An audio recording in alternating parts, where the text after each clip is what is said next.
Are you sure my hair looks okay, Curtis? I'm pretty sure it looks good, Jake. Yeah? It looks fine on my side. I'm not seeing Okay. what they're seeing, but to me it looks good. Okay. Okay. Thank you. That's all I need, though. I How's only mine? need Curtis's approval in my life. Mine okay? Yeah. Yeah. Yours looks great. It always looks great. Wow, you got a little flustered there, didn't you? It's like, oh man, did I get the shivers? No, I think you're look. Have you ever had a dream that there was like 10 like 10 million voices have cried out, and all to be silenced by the wave of Curtis's hair. Oh man. Well, hello everyone. Welcome to the Backyard Tabletop. If you are a returning viewer, welcome back to the Backyard Tabletop. This is me, and that's a good friend of mine over there. This is me. This is us. Coming soon. We're here. To FX. My name's Kurtis. That's VH. Jacob. Jacob is Yep. me, as he has said. Indeed. I am you, you are me, we are us. And we are the Backyard Tabletop. Thank you so much for joining us. We're a podcast that likes to talk about D&D, and particularly the games that Curtis and I play in. Curtis plays in a game, I play in a game. We are best friends, and we like to catch each other up on the comings and goings of our adventuring party in a fantasy world.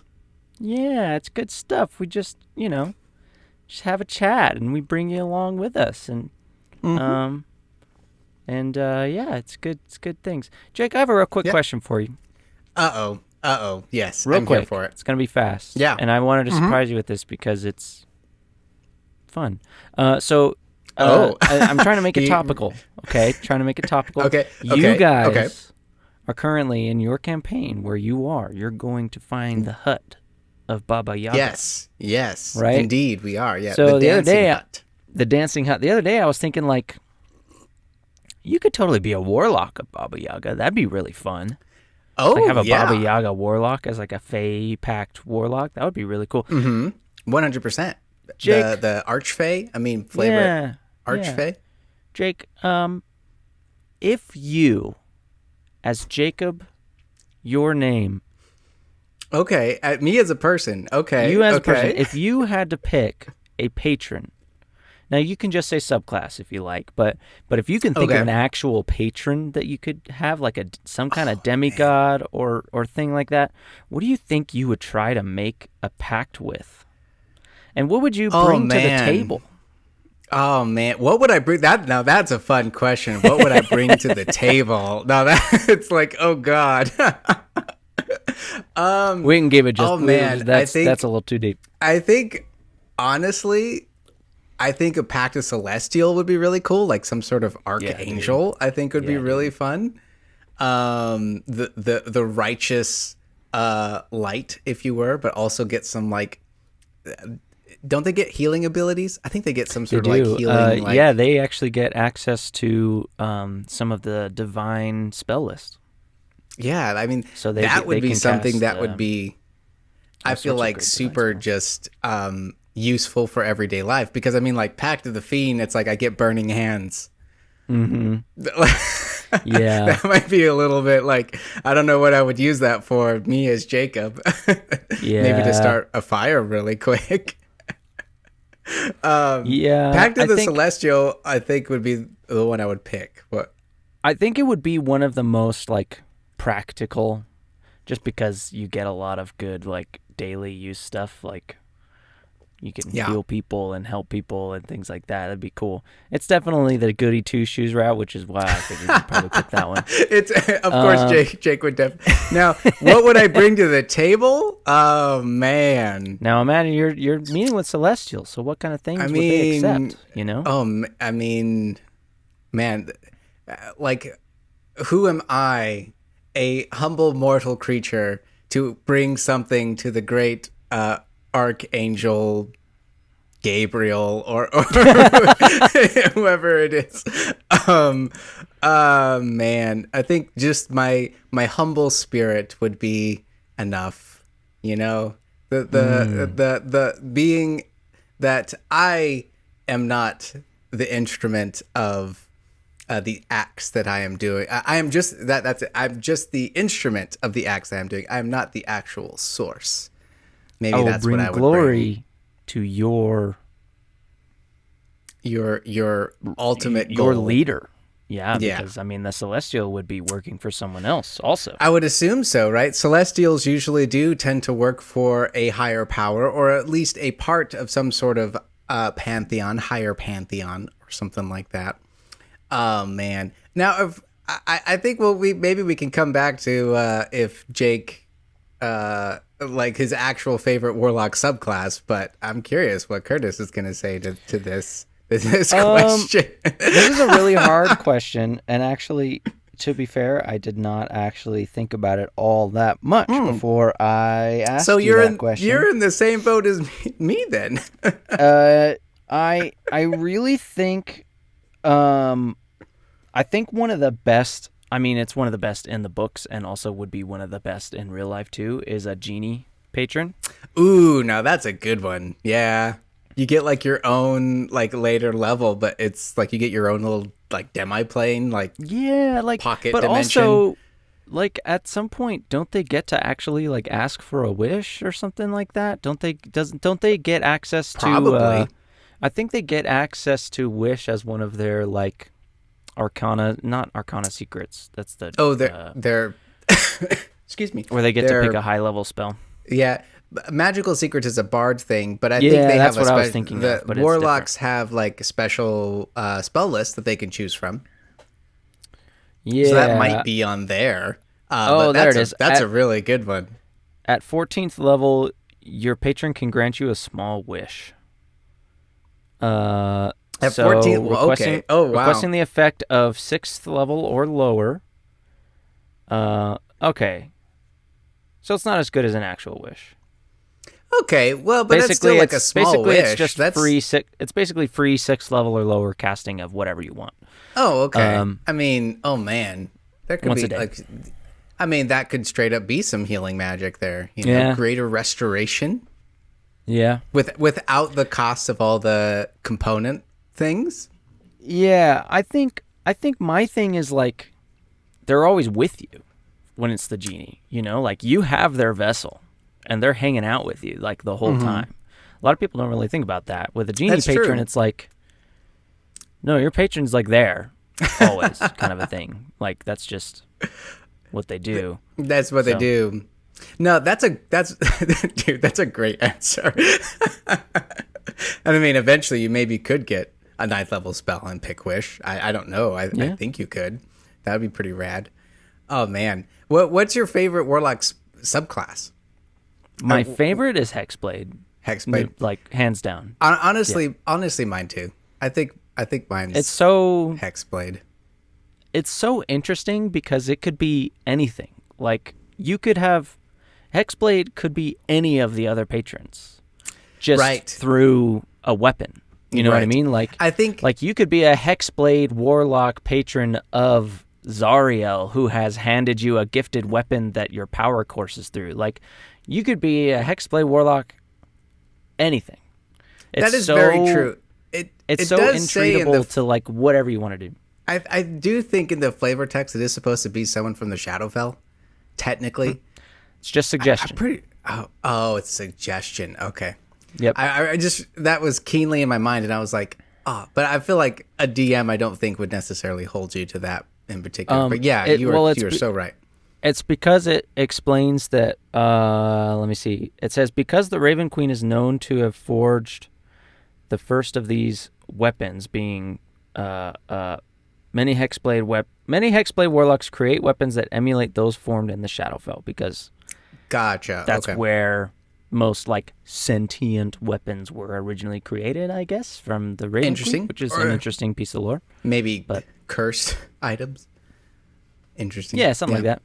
Okay. No, I love it. But really, it's like, it's a sentient weapon. That's all that matters. Yeah. Like, and so you can make that work however you want to make it work. 100%. It could be the spirit of your dead wife. Whoa, we're getting edgy. It's a warlock. You gotta get edgy. Oh man, Yeah, you could Good have answer, it be the Jake. spirit of your dead parents. No, that was fantastic. That was a great question, Kurtis. And if you do remember, I was debating on playing an Archfey warlock. In this campaign, I went with Bard, Glamour Bard, which is like Fey type stuff. Anyway, so I'm still kind of playing on that. I did not think I did remember, actually Jake. Oh, thank you. I don't know if I actually did consider making Baba Yaga my patron, though, because I believe in the lore she's not actually a fae. She's just a super, super powerful human, as far as I'm aware. I thought she was a hag. I thought she was technically a hag. I actually don't know. I know Dip has said, like in the Pathfinder stuff, she's a level 20 witch and then 10 levels of, what's it called? The mythic class, I think is what it is, where you can like become an angel or become a demigod. Essentially, there's that whole, I think it's called. The mythic classes. Yeah, I think the mythic class, and she has 10 levels of. There's lots of mythic classes. So I don't think she's actually a hag. I think she's just a super, super old, super powerful lady. But that's also the fun thing with Baba Yaga, though, is that we don't really know exactly her or her origins. She's just kind of, just mythic and legend. I mean, I don't want to spoil anything, but apparently, yes, she is not. She is just. She's kind of like Tasha. Correct. She's just, in fact, she's just a crazy, strong human. Correct, actually, because I think in the lore of Tasha, she actually was raised by Baba Yaga for a time. I think Tasha was, yeah. Yeah, that's why she has the chicken leg tattoo on her cheek. And she has her cauldron, I think, as well. That's Tasha's cauldron. I think you're right. Is Baba Yaga's cauldron. Well, we might be getting to that today in the Dancing Hut. Ooh, alrighty. But without further ado, why don't you pick it up for me, Jake? Yeah, I'm going to pick it up right here for you. Lay down some verses, if you will. Yes, if you are unaware, Kurtis and I talk about our games. And I know last time we did my side of the story, but I am further behind than Kurtis. Kurtis is pretty somewhat on par. You're probably a few sessions behind at this point. Also, I think this is worth noting. Yes. Your campaign is way more like action heavy. Like you guys are doing a lot of stuff. Yeah, I would say so. And going through a lot of stuff. My campaign is like 80% role play. That sounds amazing. It's pretty easy to gloss over that kind of stuff. You know what I mean? I can be like, yeah, and then we talked about this, and then we talked about that, and then this happened, and then we ran into this person, and it's like, okay, yeah, that was like 3 sessions. Because it's so much role play. That's so true. That's so true. Yeah, this session or this campaign that we're doing is called Reign of Winter. It is a Pathfinder adventure. It's a Baba Yaga themed adventure, and if you recall last time, we had entered into the market square where we are after the hut of Baba Yaga, known as the Dancing Hut. Here we came across what did you say? Baba Yaga's Dancing Hut. Yeah, Baba Yaga's indeed. Very, very interesting. A thing of legend and folklore. It's pretty great. So we know that Dancing Hut is here because we talked to the rebel group. And Elvana, the queen of Whitethrone here in Irison, has essentially put it on display as like, look, I have conquered Baba Yaga herself. And so it was on display in the market. Now, the hut has kind of been sitting in the marketplace and has kind of been drawing on the magic of the First World. It's known as the First World and kind of Pathfinder lore and things like that. But the Feywild. Essentially. This started sprouting up a wall of thorns all over the marketplace. The guards were coming in trying to clear it away, and every night it would sprout back up. It's kind of a defense mechanism. Because of this, it was drawing the attention of other Fey creatures because they were sensing the power from the hut. And so that, in turn, called forth these 3 Dawn Pipers to essentially create a ritual portal trying to draw the hut back into the first world. That is what we had just did. We had just defeated the Dawn Pipers. There was 3 of them, and they were earth, air, and water. And then we fought... Yes. I don't know why. Sorry to interrupt. I don't know why. Every time you say Dawn Piper, the only thing I can think of is Jack Black doing like a digga-digga-digga-dee, like that kind of a thing, you know? When I think of Dawn Piper, I don't know why. Oh, man. That's just where my brain goes. Our Dungeon Master Dip, I think, really missed an opportunity to just pull a Jack Black impression. Anyway. The like School of Rock up in here. Yeah. Like every time you fight them, and that's how they cast their magic. They're like druids, and they just go. It's great. Yes. But we had defeated them, and thus the portal stopped being summoned for ritual purposes. And on the other side of the portal, we came across Nizana. Now, Nizana is one of the Yadviga. She's of the ruling class here, and she was from the Pale Tower, which was something from a long time ago. But she is the one that we have had a revenge vendetta on because she had... Sorry, you were about to say it. Oh, no, you can. I'm going to take a sip of my coffee. Go ahead. I was going to say, for my benefit, trying to remember, she's the one who killed the woman's daughter and then cursed her into a doll, right? Yes. She's that lady? Yes, she is. Okay. Because I believe Nadia was, like, they weren't giving, like, the taxes properly or something like that. But regardless, she had taken her daughter and she did not get him back. So we have kind of been after this fight for some time, and so we had it here, and it was quite a fight. I actually did find in our notes that the marshals had rolled 2 critical hits here, and this was also, we had just reached level 5, so our wizard had access to counterspell.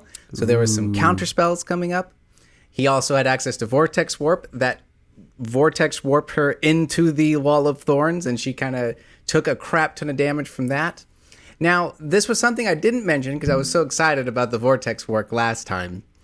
But our wizard had a wand that would shoot basically ice spears out of this wand, and I believe we found it at the Pale Tower. I believe this was her apprentice that had this wand. I could be wrong on that, but I think that's where it came from. Now, it was really funny because in the moment, it was like she saw the ice like coming at her, and she started to laugh because she's immune to cold damage. All the Yadviga here, I think many of them have like a shard of ice in their heart. So they so she saw the cold damage coming toward her, and she started to laugh. But the ice spears do piercing damage as well. And that is actually what killed her, because this wand does cold damage, but it also does piercing damage.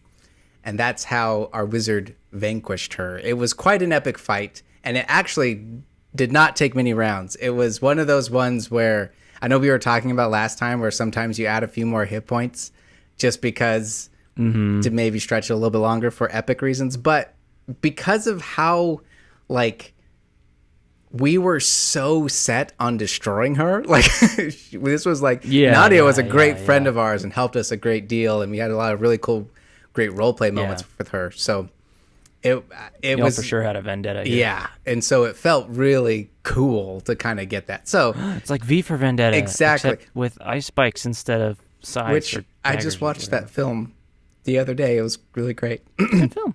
So maybe that's why it's on my mind. Vendetta. Lots of great quotable lines in that movie. If you're playing a bard, just throwing that out there. You'd never know that it was Elrond under that mask. Well, man, the moment that Sarah told me that it was, I was like, oh, of course. Like, who else could do that role? Yeah. Anyway. Yeah, but so I guess that's a fun little tip for DMs out there. Sometimes don't always give your monsters extra hit points. Sometimes it just feels good for your players to win, and win outright. Oh, for sure. I think as a little sidebar here. Yeah. Something that I super love as a player is feeling powerful, feeling like the things I've done up to this point have made a difference and that I'm actually strong. And it's not that I'm just continuously weak, it's just that I'm fighting continuously stronger creatures, right? Like, because that's kind of a problem in a long campaign sometimes, is like it feels like you never get strong because everything you're fighting is a little tougher than you. Right. So it's really fun every once in a while to just throw like, hey, remember these guys? You fought them when you were level 3. Now you're level 6. Oh, yeah. They don't matter 100%. at all. Yeah. It's so good. Look at how much stronger you are. To just to have that random encounter when they're level 8 with a bunch of bandits that aren't not that strong just feels good, you know? Kind of have power like a fantasy is very important to me as a player personally. Yeah, I think that's a great point. It's and having a good balance of that, you know. I think that's because it's sometimes you're right, especially when you start getting to these level 8, 9, 10, you're starting to deal with devils and extra planes and et cetera, and it's like, oh man, to throw in some quote unquote normal people is kind of like, look how powerful you guys are. It's a little scary, you know. Yep. Yep. Yeah, so we had that victorious battle. Now, we are officially, finally at the dancing hut, and we see it over there. There's a picket fence around the dancing hut, and it is actually like pacing like almost like a caged lion. It's like walking back and forth. And shackled in there. It has like these shackles on its feet and these pins in the ground. And so I just kind of took that in for a moment. I remember doing this as a player and just being like, can you imagine how creepy that would be to just see this hut and then chicken legs, and it's just like walking back and forth in this little pen. And it's like 30 feet tall. Yeah, it's huge. You're just like and also this was something kind of fun. It's like Baba Yaga is a very well-known legend pretty much in almost any fantasy setting. I think it's pretty common, like in the D&D for sure. It's canon that like Baba Yaga goes to different campaigns. It's like a Tasha's thing as well, that she knows like she goes to Greyhawk, she goes to the Dragonlance, she goes to Forgotten Realms, she goes to Galarian for Galarion. Not just plane hoppers, but like full sphere hoppers. Yeah. 100%. It's just something kind of fun. And so for a moment there, this was just kind of getting in Jake's headspace. For a moment there, I kind of had a connection with Dara because Jake knows probably just as much of information about Baba Yaga as Dara's does, right? It's just this legend, and just to be in that moment of like, it's real. I mean, what? I mean, Dara could be looking at the same hut that caused the myths to happen in our world. 100%. Jake. It's just like Baba Yaga could be 100% real, and she's just everywhere. She's just everywhere. You know? It's just a fascinating. But speaking of,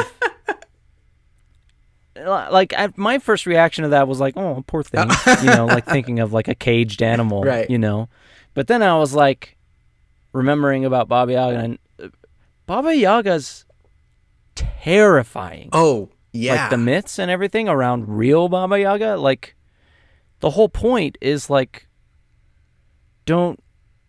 it's like don't accept candy from strangers. Like it's that kind of a thing. Yeah. Baba Yaga is. It's like terrifying, very scary stuff. And it's also like Eastern, Northern European, Slavic fairy tales too, which are freaky. Can be get pretty dark. Yes, they're very dark. And the interesting thing about her as well, from just the little research I've done, is that she's also very unpredictable. Is that sometimes she'll help people, right? Sometimes the person coming to her, she'll be like, oh, you want to get back? There's actually a story that's very similar to the Cinderella story, where this young girl comes to her and she's being, you know, abused by her stepmother and sisters and stuff. And so Baba Yaga helps her to get back at the family that she's with. So it's just interesting stories like that. She's unpredictable, but so she is kind of that chaotic, sometimes helps, but most of the time she eats children. So yeah, it makes me think of like the old witch from Beauty and the Beast. Mm-hmm. Yeah.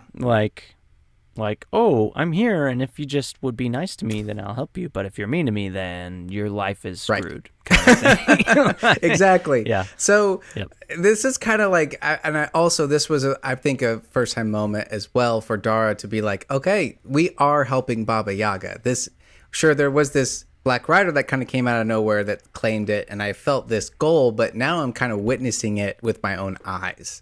So it was like, oh gosh. So if we kind of get to our goal, we're actually going to meet Bobby. This is wild, right? So crazy, very, very interesting moment to kind of finally witness that.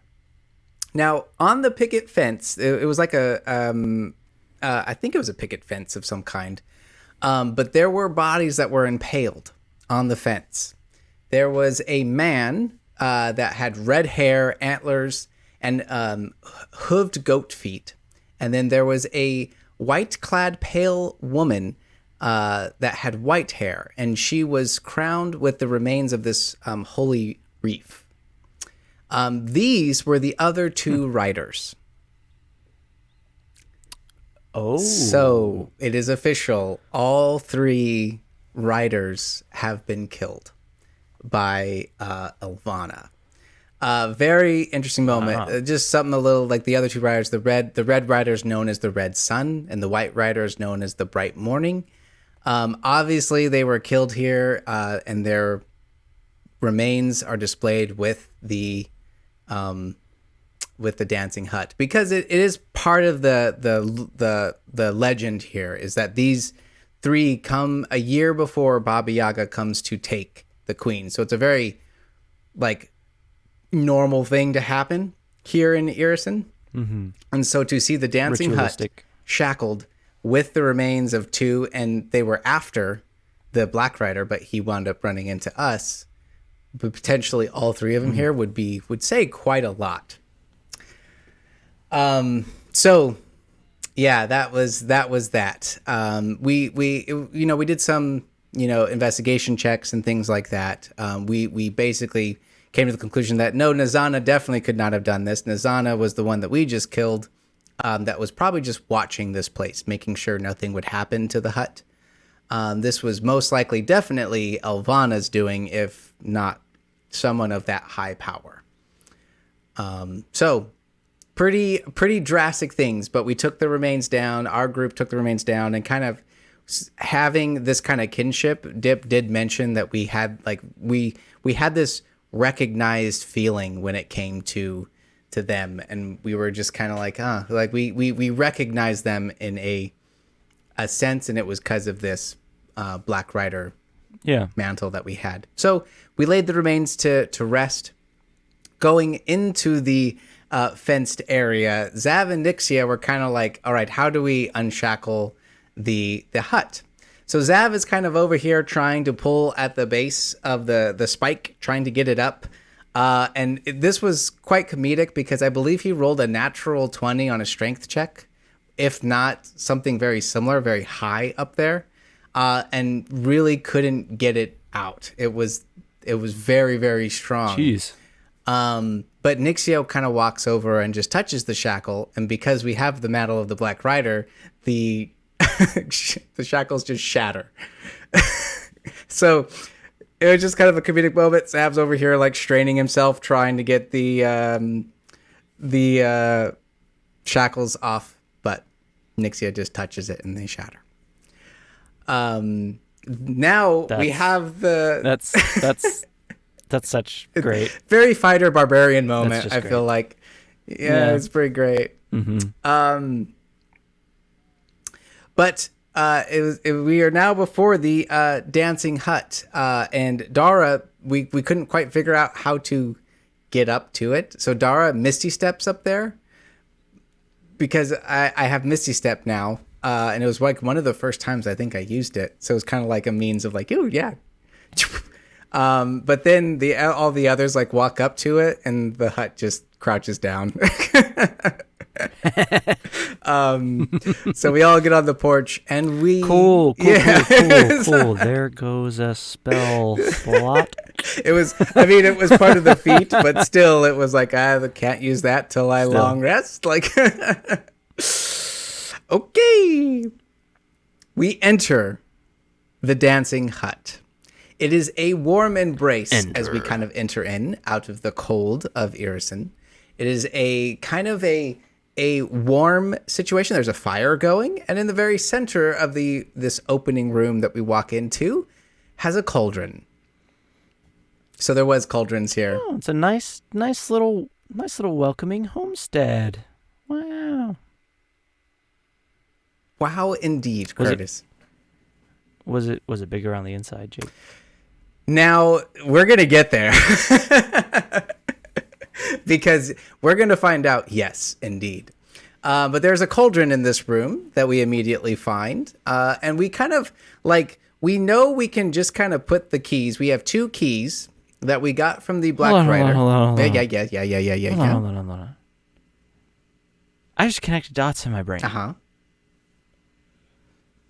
Doctor Who is just sci-fi Baba Yaga. But he's good. And he's a Time Lord. And he's trying to keep the... He's neutral. Okay. Well, if anything. I don't know. I'm not a Doctor Who person, so I don't know. I genuinely don't know. That's... Just saying. Anyway, okay. Sorry. Okay. Well, you heard it here first, folks. That's my stance. Okay. My stance is Doctor Who's just sci-fi Baba Yaga. And every stance that Kurtis takes is the stance of the Backyard Tabletop as a whole. So, okay. Captain has to go down with the ship, and it's also vice versa. The ship has to go down with the captain. So, great. I'm gonna start thinking of stances now. Oh boy. So instead of trying to do the keys right away, because we know we have 2 keys from the Black Rider, which is a beard of a frost giant and a plague master's mask. We can put them in the cauldron to teleport, because we know that's what we need to do. That's kind of the whole goal, why we're here, why we found the hut in the first place. Uh-huh. But so putting things in the cauldron is like the method to move to teleporting. Yeah, we kind of learned. I don't know if it was here that we learned. It could have been a little bit later. But the idea is you need keys, quote unquote keys, to teleport to a new place. That's how Baba Yaga essentially teleports. She can't necessarily just will it. She finds these things. Maybe she could. I don't know. She's super powerful. But she puts these keys in the cauldron, and that's what teleports the hut. So maybe Baba Yaga could. But the hut, that's how the hut gets places. Kind of like, it's almost like, what's the spell? Plane shift? Almost like that. Yeah, very similar. We kind of need something of where you're going to get there. Kind of like where you need a tuning fork to make sure you can return to the material tuned to a place. Yeah, that's the idea, actually, exactly. So this is it's kind of a little bit of a hint. The keys that you have will take you to the place that they're kind of attuned to and what they're kind of associated with. So we'll get there. At this point, we have no idea where that is. But so we can do that, but we wanted to explore the hut. So this is where we kind of start exploring. We enter into the next room, and here is kind of it opens up, and there is a map that's kind of on the floor of this place. On the opposite end, there is a pile of bones. Moving close to the bones, this was a trap left by Elvana. So we get attacked by an undead construct creature. It's a pile of bones. It's a pile of bones. Why are you walking over to a pile we have a barbarian. Oh, yeah, it's true. So we fight it and we destroy it. But we also, if there's one thing your party will always do when you have a barbarian, it is find all the traps. And yes, indeed. Especially, we almost named our group the trap finders or something like that. The trap setters or something like that. It was pretty cool. Trap Trippers? It was the Trap Trippers. That's such I don't know. Good name. Something like that, because if you recall, Dara almost died by a trap in like session 1 or something. Mm-hmm. Got your whole dang face split inward. Yes. After we destroyed that creature, I believe this was around the time, I can't exactly remember when this creature showed up, but she kind of just popped up, and we came, someone popping up. It was a Kikimora showed up. Kikimora. It was a funny little creature. That is the name of the creature, or a type of creature? It's the type of creature. Her name was Zorka. Zorka. And we talked to her. She's basically in charge of this hut. We don't know if she's in charge or if she just kind of cleans it and watches over it. It was kind of unclear, but she was kind of she was a feisty little old creature. She wound up booping Nixia on the head for being rude. It was really funny. Boop.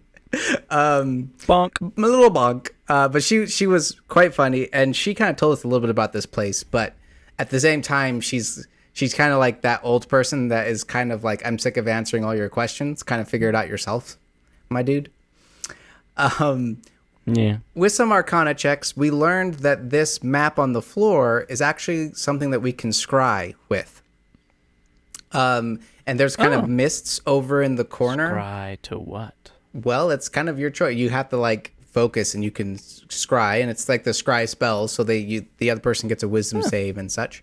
But there's mists kind of over in the corner, and that's where the scry shows up. So anyone in the room could actually see who you're scrying on. So we kind it's like a crystal ball, but instead of a crystal ball, it's like a magic mirror. Magic mirrors, but like magic mist mirror type of. That's a great way to put it.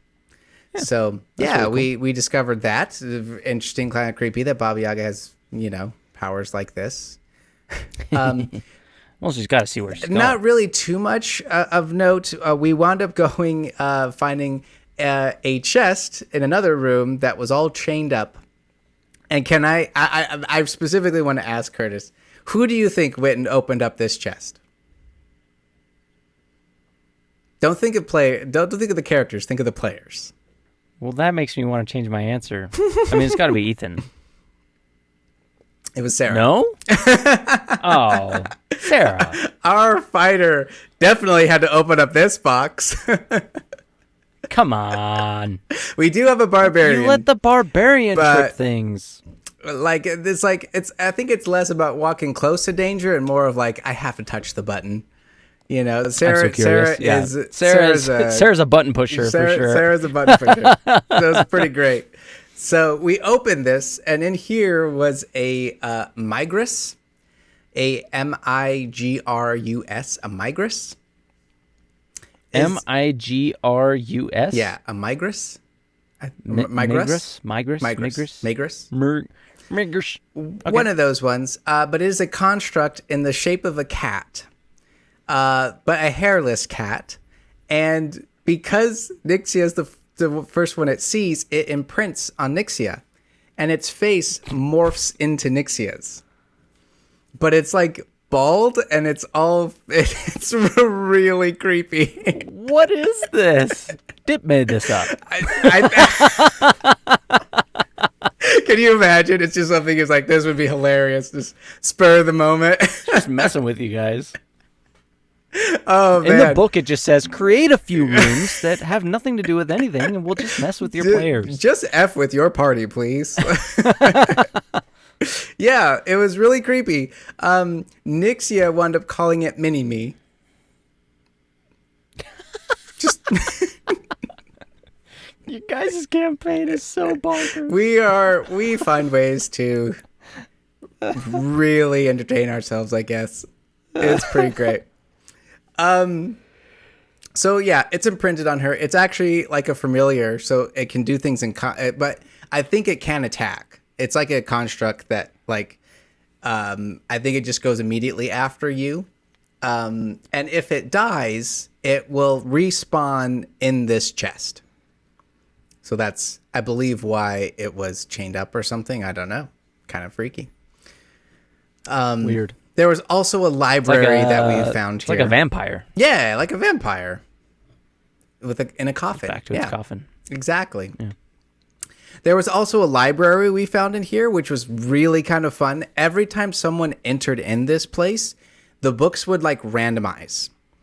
So every time someone entered, like the books would like, some would vanish, some would reappear and kind of like randomized.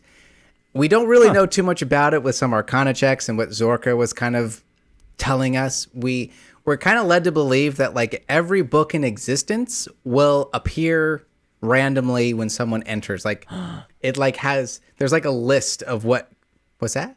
It's like that library. There's that library on the internet that's like, this library has every book in existence because it's an I think I have heard library. Of that. Yeah. And every single, like, it's the infinite monkeys typing on typewriters library. It's like, no matter where you go, eventually somewhere there will be a room in this library that has the exact book that you're looking for rewritten exactly how it is. But there's millions of other rooms that are just gibberish because it's an infinite library where every book is just random words randomly strung together. That would be hilarious. That's what's happening here. It's just fake creatures behind the scenes just typing away magically. So we pick up a book and we're like, this one doesn't make any sense. Okay. It's complete gibberish. Very interesting place, but also kind of cool, like Baba Yaga type crazy stuff. I think that was the coolest part about doing all this is like, of course Baba Yaga would have a library that has every book written in existence, but it only randomly could potentially show up. Like, very interesting. Nixia, like, she does some research here on like a little bit about her backstory, and she winds up talking with Zorka, and Zorka shows her how to get access to the room no matter how the hut looks. And we were all kind of like, how the hut looks? What do you mean by that? She didn't really give us an answer. That leads you to potentially believe what could be happening next. With everything kind of exploring this place and us getting to this place of like, okay, it's time to do what we've all been setting out to do. We also don't know how much longer we could be here because, I mean, we don't know if there's guards on their way. We killed Nazana, et cetera, et cetera. So we did wind up exploring here, but we were all kind of like, we probably really should get going. I think we did short rest here, but did you just find something on the bottom of your cup? I just realized there's still a sticker on the bottom. I didn't see that until I saw it in the camera. Sorry. No, you're fine. That's hilarious. So we put the keys in the cauldron. Put the key in the cauldron. And everything around us begins to change and shift and kind of fade away into somewhat of the same room that we were in, but it is considerably darker. There are only the remains of a fire, like embers in the fireplace. The room has kind of shifted around, and there is now a staircase that leads up to a new door that has appeared. So, this is kind of like, okay, that's interesting. We teleported, but the hut has changed. To answering your original question, weird. I would have expected the interior of the hut to be like a constant. Like maybe it's huge and there's like way more bits of it than there should be based on its size. Yeah. But I would have expected it to like always be the same and no matter where you teleport to, the interior of the hut this is the same. Interesting thing, because like again, we don't know. It's so chaotic. It's chaotic, and I think that's kind of the fun part, right? Is that it's a mythic thing. We don't really understand it. It's almost a little bit wild magic-y, you know, like random stuff sometimes happens. But yeah, the hut changed and the hut shifted to be completely different. We do know we teleported because I mean, we kind of, well, actually, we don't really know. Everything just kind of shifted around us. Yeah. So we know something happened. But we were kind of like, there was a reaction to the actions 100%. And we were just kind of theorizing as like players, because like, you know, we learn later where we are, but right here we're kind of like, does she have like, is it like the hut like just kind of fades out of existence from one area and then reappears in a new plane of existence, but on that plane it's something specific? Right? So like on the Feywild, that's what I was thinking. The hut, it looks different. On the Shadowfell, the hut looks different. In a completely new universe with, you know, in Dragonlance, that world, the hut looks different, you know, et cetera, et cetera. Yeah. That's what I was thinking. Like maybe its interior is shifting to match the feel of its new surroundings, kind of a thing. Exactly. So that it fits. Exactly. Yeah. So that's kind of where we were going, which could be maybe that is what we were thinking. I don't know. It's just fun, weird Baba Yaga folklore. We're in a dancing hut. Like that's the place we're in.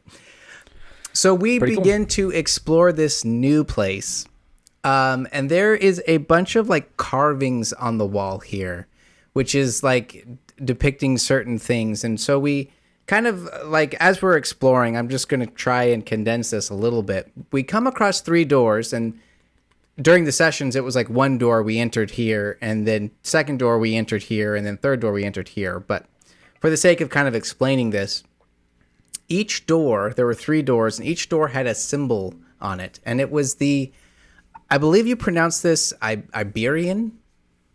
I don't know. Iberian. Ioberian. So IOBE. Ioberian. Iberian. So Yoberian. Yoberian. It's the I think IO makes a yo sound. You might be right there. So we'll go with that. Kurtis is smarter, so that's great. Yoberian symbol of dawn, night, and twilight. So that's kind of what's on each of these doors. The first one that we come to... Dawn, night, and twilight. Oh, that's the 3 writers. Correct. Well, very similar, actually. There's themes of Baba Yaga here. The first one that we enter is... I believe the first one we entered is the... The symbol of dawn was the first one that we entered. And end here, we come across there is a pool of water. And in this pool are like, we see kind of coming, it's like basically like it looks like dawn, right? A silhouette of kind of a landscape with dawn approaching. And we see coming at us a raven. And it kind of gets closer and closer, and then comes shooting up out of the water and then lands. And we're like, whoa, what the fruitcake? We did learn, like Dara, I did roll a history check, and I can't remember if I did this then or a little bit later. But Dara recalls a tale. What the fruitcake? Dara recalls... It just makes me laugh thinking of like actual adventurers being like, what the fruitcake? When something happens. It's so like self-censorship, you know? Dara learns later that there, with the tales of Baba Yaga, there is what's known as the 3 ravens. Baba Yaga has intelligent raven allies who sometimes serve as her prophets. There's 3 in all. They are said to guard the mysteries and the auspicious times of twilight, night, and dawn. And it's kind of sad, like that's when the boundaries of the worlds become kind of blurred, is during that time. Yeah. So that's kind of what these legends are. It's like the witching hour, twilight, and dawn. So like the time between day and night, the time between night and day, and the darkest point of night. Right. That's cool. She's got one up on Odin. Odin only has 2 ravens. Oh man, yeah, she does. Do they serve as his prophets though? They like see the future, don't they? I have no idea. Something like that. You might be right. They act as his eyes? I think you're I don't right remember. because it's something about where like they're the ones that tell him about Ragnarok or something, right? I can't remember. They like act as his So eyes. that actually might Anyway. be like, because that's kind of the fun thing about folklore and stuff is that sometimes, like, because this is also Slavic, which is pretty close to like the Odin Norse stuff, right? So it's like it could be some ties. Ravens have always been like portents of dark tidings and end times, kind of a thing. Like they've always signaled the death or ending of something. Right. So, so these legends are often called the Lair Seers. Is kind of what Dara kind of remembers. Cool. They shroud their wisdom with tangled riddles and are rarely offer their insight without demanding some sort of favor or task in return. So this is kind of the thing that Dara recalls. They're dumb little black sphinxes. Exactly. So we talk with this raven and we have to kind of convince it. And luckily, this is kind of what I'm also realizing. Like in combat, I really don't do a lot as a bard, right? It's like I buff my party, but it's really hard to feel that. It's in these moments where like being a bard really kind of comes into play with a plus 11 persuasion and able to like persuade these ravens to work with us. And we do convince it, and it leaves us with a riddle. And this is where thanks to you, I believe thanks to me. I can't remember exactly because I remember rolling some persuasions here and basically explaining that like we're trying to rescue Baba Yaga, the creature that like supposedly uses you as prophets. Like we're over here trying to rescue her. Help? We're trying to do that. But given that their nature is like they shroud it in riddles and we have to convince them to do that. Yeah. It's going to set us on some trials and we're going to meet some others. So this is where I'm going to end it here with the riddle that it told us. Seek now. Ooh, are you going to end it on a riddle and see if the audience that would be really fun. Well, it's like I think this was this actually may have been the riddle that it told us after we did the trial, because basically how this is essentially going to work is that like we do a trial and then the raven gives us a riddle and kind of sets us off there. So I'll get into what the trial was. And the riddle is what to do next. Well, the riddle is like we're going to have to take this out into the world. So this is kind of the first riddle that we get. And I'll start talking about the trials next time.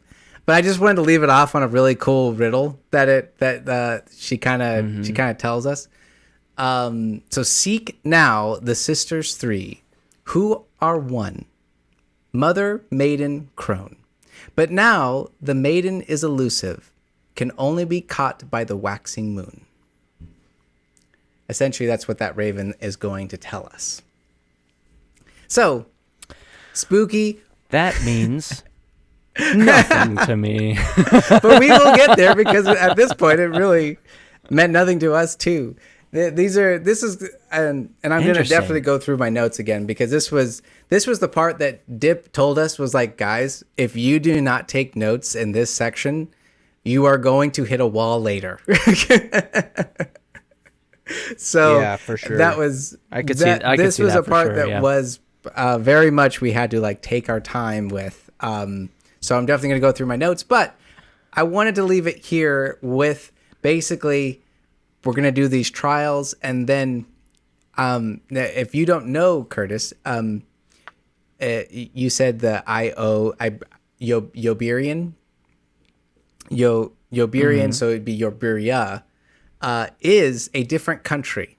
So we are still on the inner, I don't know if we're on the inner sea regions, but we are still on this plane of existence, but we are in a different country completely. Very, very far away from where we originally were. So, we're starting to plane, not quite plane hop, but we're definitely starting to teleport with the dancing hut. It still is technically on the same Okay. continent, but it is no longer in Avestan, which is the kind of like the inner traditional region kind of area. It's kind of like the traditional place a lot of adventure paths start, huh? Yeah. It is east of Avestan. That's crazy. So we teleported immense way, and we'll get into a little bit about this place. This place we do learn a little bit more about when we actually venture forth. But first, we're going to have to get through these ravens, and I'm very excited. It's also really nice for me to go through my notes. I'm excited. And like, I love riddles. So my brain, I have such like I'm a very pattern centric person. So I connect dots a lot, which is Dip loves that about my current campaign because I'm the guy and my character's the guy in the room connecting things with red thread everywhere. Like, oh, the queen's definitely doing this, and there's definitely a conspiracy here, and this is happening, and so like I love seeing the like patterns of like dawn, night, dusk kind of stuff, and then also red rider, black rider, white rider. White rider is dawn. Red Rider's dusk, Black Rider's night. Like, it's all patterns and it all matches, and it's so cool to see stuff like that. Pathfinder writers are so good at writing these patterns that you can hitch onto. Oh yeah, 100%, 100%. Like even this new pattern. If you're paying attention, the Sisters 3, Mother, Maiden, Crone, which is all still one. It's kind of like it's all three exactly sections of life. That's kind of because later on we'll kind of get into that a little bit more, but essentially it's like women turn to mother, turn to crone, right? It's like kind of like this cycle almost. It's really interesting. The Asar, this is also my brain just connecting patterns. The Asari in Mass Effect, who live for 1,000 years, go through 3 life cycles. One of them is Maiden, which is just living your life, doing whatever you want. The other is like the middle section where some of them tend to settle down, and the other is, you get to your upper echelon of like your last 100 years where you've been around for so long that your word means so much to so many people because you've lived for 900 years. So like the Asari, who are an entirely quote unquote feminine race, have 3 life cycles that are interesting. Same. Yeah. So it's very fun. It's very fun to see these patterns show up. There's a lot of that, and it is following like, kind of these old Slavic traditions as well. Because like even with the symbols, right? Like because they're witch symbols. Mm-hmm. I don't know if I mentioned that, but they're Yoberian witch symbols. So it's like this weird also kind of occultism in it as well. So it would be really cool to be playing a Pathfinder witch class. Oh, 100%. 100%. It's also kind of because in the book that was kind of the preparation for, like, I can't remember what it's called, like the character guide, like in prep. There was one that was also a witch hunter, so you could kind of like have like these cool. little insights on like even just about witches in general. So it's just kind of like, oh, that's interesting. That's cool. But anyway, thank you all so much for listening / watching. Kurtis and I really do appreciate you. Kurtis, do you want to give us some little bit of tease, a little tease for next time, for your campaign, not anything, not anything for any other type of app or anything like that. Okay. So. Well, okay. It's the end of the podcast. We're gonna get age restricted. That might be the secret word. Audio listeners get nothing. Maybe the secret word's gonna be saucy today. I can't remember where we left off. Well, we could actually take a second, real quick. If you want to do this part, from what I remember, it was the were-rat just talked to you, and it was kind of that. I do believe we did already do that tease last week because technically, we did mine this time, but so next time as a tease. I'm probably going to say the same exact stuff. A were-rat comes to our door and entreats us with an interesting fact that the were-rats are, a certain group of them are revolting against the people of the city because they have wrongfully blamed the were-rat people as the cause for this plague that is entreating our city. This blood veil. Ooh. That's what it's called. I keep wanting to say scarlet veil because I keep thinking scarlet fever, but the sickness is now titled blood veil. So we have been entreated to try and solve this issue before it turns into an all-out war between the were-rat people and the humanoids of the city. So yes, that is where we'll head next. Heading down into the sewers to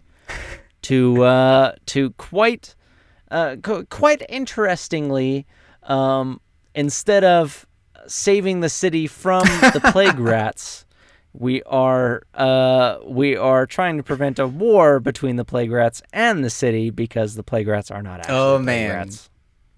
They're just there. Also, it's basically like doing the opposite of the classic like. The tavern owner comes to you guys and is like, "Can you kill the rats in my basement?" It's like the Red Death, but like subverting expectations. Very interesting. Oh, well, I'm excited. I hope you all are excited too. I have been Jacob. I've been Kurtis. We need a special word for the do you want to do that one? I don't want to take this segment from you. You know what I'm saying? What's the word? I think it's going to be saucy. I think that's a good. What did you call it? Like secret? Word. It's the secret word to comment. What's the name of the segment?